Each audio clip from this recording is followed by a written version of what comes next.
আজ মোরলা মাছ দিয়ে এমন একটা রেসিপি বানাবো যেটা থাকলে গরম ভাতের সাথে আর কোনো কিছুই লাগবে না। আর রান্নাটা বানানো কিন্তু খুবই সহজ। হাতের কাছে থাকা মাত্র কয়েকটা উপকরণ দিয়েই রান্নাটা বানানো হয়ে যায়। তাহলে আর দেরি কিসের, চলুন দেখে নিই আমার আজকের এই রেসিপিটি। আশা করব পুরো ভিডিওটা জুড়ে আপনারা আমার সাথেই থাকবেন। আর ভালো লাগলে অবশ্যই একটা লাইক, শেয়ার আর কমেন্ট করতে ভুলবেন না যেন। তাহলে আর দেরি কিসের, চলুন দেখে নিই রান্নাটা বানাতে আমার কি কি লাগছে। এখানে নিয়েছি একটা আলু, এভাবে সরু সরু লম্বা করে কুচিয়ে নিয়েছি পেঁয়াজ কুচি, টমেটো কুচি, আর নিয়েছি মোরলা মাছ, আর তার সাথে কয়েকটা কাঁচা লঙ্কা কুচি। তার সাথে লাগছে নুন, হলুদ আর লঙ্কার গুঁড়ো, আর জিরে আর ধনে আমি এখানে একসাথে বেটে নিয়েছি। আর তার সাথে লাগছে সর্ষে আর কাঁচা লঙ্কা বাটা আর সর্ষের তেল। প্রথমেই আমি একটা থালা নিয়ে নিয়েছি, তাতে মাছগুলো দিয়ে দিচ্ছি, তারপর একে করে সমস্ত উপকরণ দিয়ে হাত দিয়ে খুব ভালো করে মিশিয়ে নেব।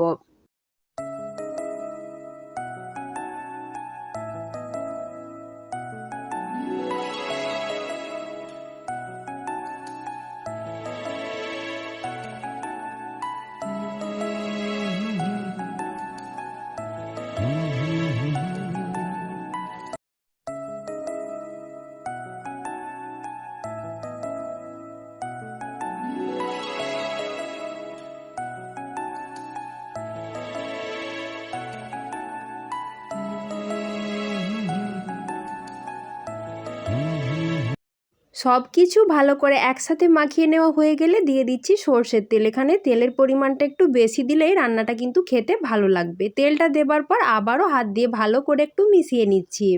আমি আজ বানাচ্ছি মোরলা মাছের পাতুরি। এটা বানানো খুবই সহজ আর খেতে এতটাই সুন্দর লাগে যে গরম ভাতের সাথে আর কোনো কিছুই লাগবে না, এটা দিয়েই সব ভাত খাওয়া হয়ে যাবে।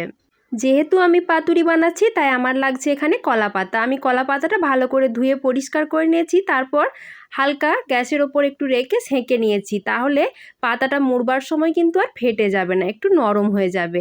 এবার পাতার ওপর মাছটা দিয়ে দিচ্ছি।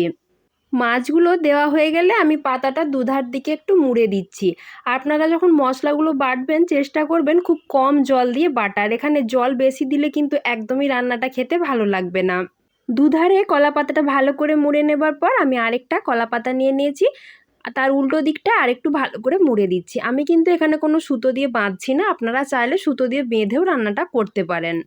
কলা পাতাটা আমি সুন্দরভাবে মুড়ে নিয়েছি, এবার রান্নাটা করে নেব। আমি এখানে রান্নাটা উনুনে বানাচ্ছি, আপনারা চাইলে কিন্তু গ্যাসের ওপর একইভাবে করে নিতে পারেন। তার জন্য আমি এখানে একটা তাওয়া বসিয়ে দিয়েছি আর তাতে দিয়ে দিচ্ছি 2 চামচ মতো সর্ষের তেল। তেলটা ভালো করে গরম হয়ে গেলে খুব সাবধানে কলা পাতাটা ওই তাওয়াটার ওপর রেখে দিচ্ছি। তারপর আর কি, এবার ওপর থেকে একটা ঢাকনা দিয়ে দিতে হবে। এবার ধিমে আঁচে এটা 15-20 মিনিটের জন্য একটা পাশ রান্না করে নিতে হবে।